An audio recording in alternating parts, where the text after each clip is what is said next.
আসসালামু আলাইকুম প্রিয় দর্শক। বাংলাদেশ এবং দক্ষিণ আফ্রিকা ম্যাচে আম্পায়াররা যে দৃষ্টিকটু সিদ্ধান্তগুলো দিয়েছেন তার জন্য ইতোমধ্যেই ক্রিকেট বিশ্বে আলোচনা সমালোচনা শুরু হয়ে গেছে এবং হওয়াটাই স্বাভাবিক।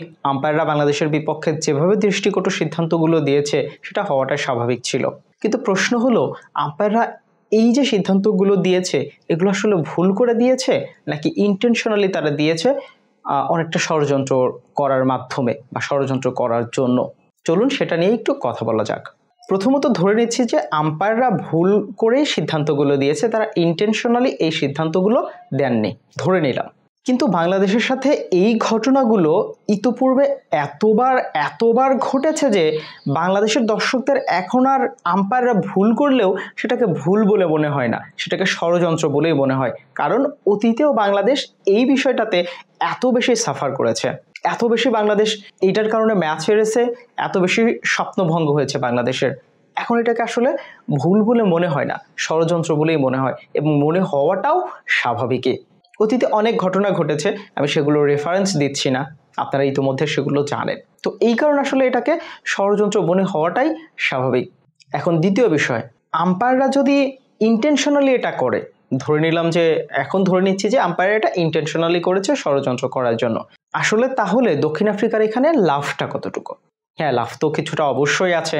ইতিমধ্যেই দক্ষিণ আফ্রিকা ডি গ্রুপ থেকে 3 ম্যাচে 6 পয়েন্ট নিয়ে সুপার 8-এ কোয়ালিফাই করে গেছে।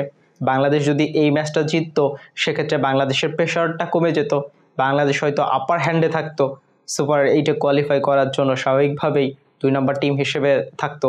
তখন দক্ষিণ আফ্রিকাকে চিন্তা করতে হতো পরে আরও একটা ম্যাচ জেতার জন্য, সুপার 8-এ কোয়ালিফাই করার জন্য।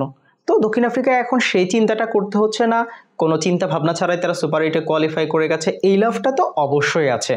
এখন এর যে বড় প্রশ্ন যেটা আসছে সেটা হচ্ছে যে সুপার 8-এ গিয়ে দক্ষিণ আফ্রিকা কোনো সুবিধা পাবে কিনা এমন সিদ্ধান্তের কারণে বা আম্পায়াররা দক্ষিণ আফ্রিকাকে এই ম্যাচ জেতানোর ফলে। হিসাব নিকাশ বলছে দক্ষিণ আফ্রিকায় ডি গ্রুপের 1 নম্বর দল থাকছে এবং 2 নম্বর দল হিসেবে বাংলাদেশ কোয়ালিফাই করবে।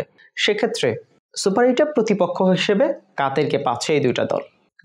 ডি গ্রুপের 1 নম্বর দল খেলবে এ গ্রুপের 2 নম্বর দলের সাথে, সি গ্রুপের 2 নম্বর দলের সাথে এবং বি গ্রুপের 1 নম্বর দলের সাথে।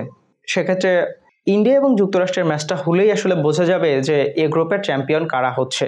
সেক্ষেত্রে ডি গ্রুপের চ্যাম্পিয়ন দল যুক্তরাষ্ট্রকেই প্রতিপক্ষ হিসেবে পাচ্ছে। বি গ্রুপ থেকে ইতিমধ্যে নিশ্চিত হয়ে গেছে অস্ট্রেলিয়া চ্যাম্পিয়ন হচ্ছে, তাহলে আরেকটা প্রতিপক্ষ হিসেবে পাচ্ছে অস্ট্রেলিয়াকে এবং তৃতীয় প্রতিপক্ষ হিসেবে সি গ্রুপের পাচ্ছে 2 নম্বর দলকে। কিন্তু এখনো পর্যন্ত সি গ্রুপের 2 নম্বর দল কারা হবে এটা আসলে নিশ্চিত হয়নি। সেক্ষেত্রে আফগানিস্তান এবং ওয়েস্ট ইন্ডিজ দুই দলেরই সম্ভাবনা রয়েছে সি গ্রুপের 2 নম্বর দল হওয়ার। আফগানিস্তান এবং ওয়েস্ট ইন্ডিজের ম্যাচের মধ্যে যারা জিতবে তারাই গ্রুপের চ্যাম্পিয়ন হবে এবং যারা হারবে তারা গ্রুপের 2 নম্বর দল হবে, এটাই আসলে সমীকরণ বলছে। সেক্ষেত্রে সেই ম্যাচের জন্য অপেক্ষা করতে হবে, তার আগে আমরা বলতে পারি যে কোনো একটা দল প্রতিপক্ষ হচ্ছে। এখন ডি গ্রুপের যে 2 নম্বর দলটা রয়েছে তাদের প্রতিপক্ষ আসলে কারা? সেক্ষেত্রে ডি গ্রুপের 2 নম্বর দলের প্রথম প্রতিপক্ষ হচ্ছে এ গ্রুপের চ্যাম্পিয়ন, সেক্ষেত্রে ইন্ডিয়াকে পাবে স্বাভাবিকভাবে, এবং বি গ্রুপের 2 নম্বর দল সেক্ষেত্রে স্কটল্যান্ডকে পাবে এবং 3 নম্বর দল হিসেবে আবারও সেই সি গ্রুপের চ্যাম্পিয়ন দলকে পাবে। সেক্ষেত্রে ওয়েস্ট ইন্ডিজ আফগানিস্তান যে কোনো এক দলকেই পাওয়া যেতে পারে, এটা আসলে সময় বলে দিবে বা ওয়েস্ট ইন্ডিজ আফগানিস্তান ম্যাচের পরেই এই সিদ্ধান্তটা পাওয়া যাবে যে আসলে কারা হচ্ছে প্রতিপক্ষ। সেক্ষেত্রে ধরে নিচ্ছি ওয়েস্ট ইন্ডিজ আফগানিস্তান যে কোনো একটা দল পড়বে। তাহলে বিষয়টা দাঁড়াচ্ছে কি, ডি গ্রুপের চ্যাম্পিয়ন এবং রানার আপ দুইটা দলকেই, দুইটা শক্তিশালী দল এবং একটা তুলনামূলক সহজ প্রতিপক্ষের বিপক্ষে খেলতে হচ্ছে। সেই ক্ষেত্রে ডি গ্রুপের যারা চ্যাম্পিয়ন হচ্ছে তাদের তুলনামূলক সহজ প্রতিপক্ষ হচ্ছে যুক্তরাষ্ট্র হচ্ছে, কারণ আফগানিস্তান এবং ওয়েস্ট ইন্ডিজ যে কোনো একটা দলকে পাবে, তারা নিশ্চিতভাবেই কিছুটা শক্তিশালী দল যুক্তরাষ্ট্রের চেয়ে, আরেকটা দল পাচ্ছে অস্ট্রেলিয়াকে। সুতরাং আর ডি গ্রুপের যারা রানার আপ দল তারা পাচ্ছে একটা সহজ প্রতিপক্ষ, তুলনামূলক সহজ প্রতিপক্ষকে পাচ্ছে স্কটল্যান্ডকে, বাকি দুটা দল ইন্ডিয়াকে পাবে এবং হচ্ছে আফগানিস্তান বা ওয়েস্ট ইন্ডিজ যে কোনো একটা দলকে পাবে।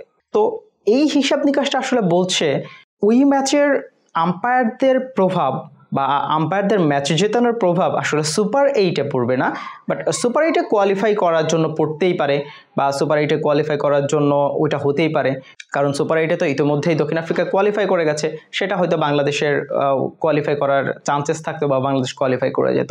সুতরাং এই ম্যাচটাতে বা সুপার এইটে কোয়ালিফাই করার জন্য আম্পায়ারদের ওই সিদ্ধান্তটা ইন্টেনশনালি হতে পারে, কিন্তু আসলে যেটা বলা হচ্ছে যে সুপার এইটে গিয়ে বাংলাদেশের প্রতিপক্ষ কারা হবে সহজ প্রতিপক্ষ বানানোর জন্য বা কঠিন প্রতিপক্ষ বানানোর জন্য আম্পায়াররা বায়াসনেস কাজ করতে পারে, কিন্তু আসলে এইটা সঠিক নয়। সুপার এইটে আসলে ওই ম্যাচের কারণে কোনো দলই এক্সট্রা সুবিধা পাচ্ছে না।